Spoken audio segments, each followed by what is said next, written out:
Hi everyone. Sir, पढ़ने में कभी कभी मन नहीं लगता है, कभी कभी समझ नहीं आता है कि क्या करें कैसे करें। पढ़ाई में मन नहीं लगता है और कंसंट्रेशन नहीं रह पाता है, कॉन्फिडेंस की कमी रहती है। क्या किया जाए? देखिए, इसके लिए मैं एक कहानी सुनाता हूँ। कहानी ये है कि एक गांव था। वो गांव बहुत ही इस बात के लिए फेमस था कि वहाँ रेगुलर अकाल रहता था, बारिश नहीं होती थी। तो वहाँ इत्तेफाक से एक बाबा आता है और जब कभी बारिश नहीं होती है तो वो बाबा नाचता है। जैसे ही बाबा नाचता है तो बारिश होने लगती है। तो लोगों के मन में ये विश्वास, असीम श्रद्धा उत्पन्न हो चुकी थी कि जब बाबा नृत्य करेगा तो बारिश होगी ही, वर्षा होगी। तो एक बार की बात है कि कुछ गांव में कुछ शहर के बच्चे, जो कि गांव के ही थे, शहर पढ़ने गए हुए थे, वो वापस गांव की ओर आते हैं। और उन्हें जब इस बात की खबर मिली तो उन्हें बड़ा अचंभा हुआ कि ऐसा कैसे मुमकिन है। ये आज 21वीं सदी में ये कैसे मुमकिन है कि एक बाबा नृत्य करता है और बारिश हो जाती है।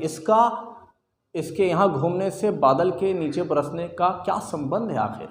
उन्हें ये बात बड़ी ही अचंभित करने वाली लगी, उन्हें बड़ी आश्चर्यजनक लगी और उन्हें ज़रा भी यकीन नहीं हुआ। बल्कि उन्होंने ये भी कहना शुरू कर दिया कि अगर ऐसी बात है तो हम भी नाचते हैं। तो बाबा के साथ वो भी नाचने लगे। बारिश नहीं हो रही थी, वो भी नाचने लगे। नाचते नाचते, नृत्य करते करते, झूमते झूमते, घूमते घूमते वो थक हार के बैठ गए और उन्होंने कहा कि भैया अब हमसे नहीं होता है। लेकिन बाबा नाचता रहा, नृत्य करता रहा और आखिरकार कुछ ही दिनों में बारिश हो गई। अब इन लोगों को तो बड़ा यकीन ही नहीं हुआ, इन लोगों को एकदम अजीब सा लगा। ये लोग बाबा के पास जाते हैं और बोलते कि बाबा, आप क्या पढ़ते हैं? हम लोगों ने भी तो नृत्य किया था। आप कौन सा सेटिंग किए, कौन सा मंत्र मार रहे, आखिर क्या जुगाड़ आपका है कि बारिश हो रही, पूरा वाटर साइकिल आप हिला के रख दिया? How is it happening? आखिर क्या जुगाड़ है? तो बाबा दो बात बोलते हैं और उसी दो बात में इस सवाल का जवाब है। बाबा दो बात बोलते हैं और वही दो बात इस पूरी कहानी का सार है, निचोड़ है। अगर वो समझ गए तो कहानी समझ जाइएगा, इसका उद्देश्य समझ जाइएगा। और ये बात आपको अपने जहन में बैठा लेना, ये दो बात को। पहली बात जो बाबा ने कहा, बहुत ही मुनासिब बात, बहुत ही ज़बरदस्त बात कही थी, ध्यान से सुनिएगा। बाबा ने कहा कि नाचने से पहले मैं सोच लेता हूँ कि बारिश होगी। यानी कि बिफोर नाचिंग, before dancing, I decide, I believe firmly in my heart that it is going to rain. मेरे को पक्का यकीन होता है कि बारिश होने वाली। और दूसरा, हम ये भी सोच लेते हैं कि हम तब तक नाचेंगे जब तक बारिश ना होगी। बिल्कुल मांझी वाला, तब तक तोड़ेंगे, जब तक तोड़ेंगे नहीं तब तक छोड़ेंगे नहीं।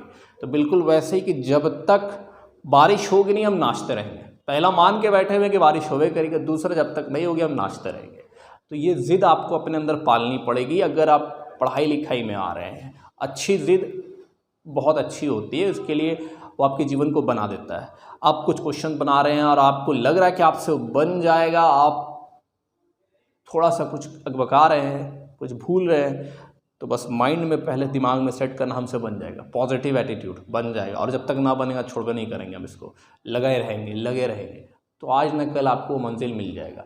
लेकिन इससे पहले आपको पता करना पड़ेगा कि आप में रियल में वो, जैसे मान लीजिए कि आप में म्यूजिशियन बनने का कोई भी गुण नहीं है, लेकिन इस कहानी से आप मोटिवेट हो जाते हैं। कई बार लोग उल्टा पुल्टा बात समझ लेते हैं, अपने अनुसार समझ लेते हैं, वैसे मत करना।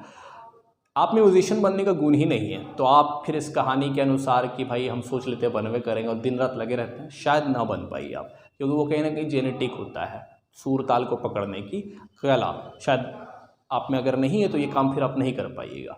आपके अंदर पहले आप देख लीजिए कि आप में वो चीज़ है, थोड़ा बहुत भी उसका हुनर है आपके अंदर। इंटरेस्ट के साथ साथ हुनर होना भी ज़रूरी है। फिर आप उस लाइन में लग जाइए, फिर देखिए आपको कौन रोकेगा, फिर देखिए आप कैसे आगे बढ़ते हैं। But consistency is required along with the confidence. सिर्फ कॉन्फिडेंस रख के क्या कीजिए, अगर आप वो कॉन्फिडेंस कोई काम ही का नहीं, जो आपको ज़मीन पे उतार नहीं रहा, आपको काम करने के लिए तैयार नहीं कर रहा है। आई होप कि ये कहानी आपको रोचक लगी होगी, आपको समझ में आई होगी बात। तो you have to work hard to get something. Muhammad Ali का एक कोट बहुत फेमस है, उसको मैं बोलकर अपनी वाणी को विराम देता हूँ। उन्होंने कहा था कि I hated every minute of training मेरे को एक एक मिनट ऑफ ट्रेनिंग बहुत नफरत था, क्योंकि बॉक्सर थे तो सीधी सी बात है ट्रेनिंग बहुत हार्ड होगी। मुझे ट्रेनिंग की एक एक मिनट से नफरत थी, क्योंकि इसमें बहुत ही ज़्यादा पीड़ा होती थी। लेकिन मैं जब रिंग में जाता था, अपने ओपोनेंट को हरा देता था, और उसके बाद वो जो सुकून मिलता था, वो जो अंदर से एक फीलिंग आती थी, तब उसके सामने सारी तकलीफ बेकार हो जाती है। ठीक उसी तरह से when you are working hard, अभी पढ़ रहे हैं तो आपको हर दिन पढ़ने का मन नहीं करेगा। और कई बच्चे नहीं पढ़ रहे, क्यों नहीं पढ़ रहे? सर मन नहीं कर रहा। अगर मन के अनुसार ही सब कुछ कीजिएगा तो फिर वही तो मनमानी ज़िंदगी हो जाएगी। आपको तो टारगेट गोल है, गोल क्लियर होगा तो फिर मनमानी ज़िंदगी सिर्फ नहीं करना, बल्कि उद्देश्य के अनुसार चल रहा है और उसके अनुसार थोड़ा स्ट्रगल करना ही पड़ेगा। अभी आपको रिजल्ट नहीं दिखेगा, लेकिन जब दिखेगा तो फिर दिखेगा। चलिए, आज के लिए इतना ही काफ़ी है। Thank you.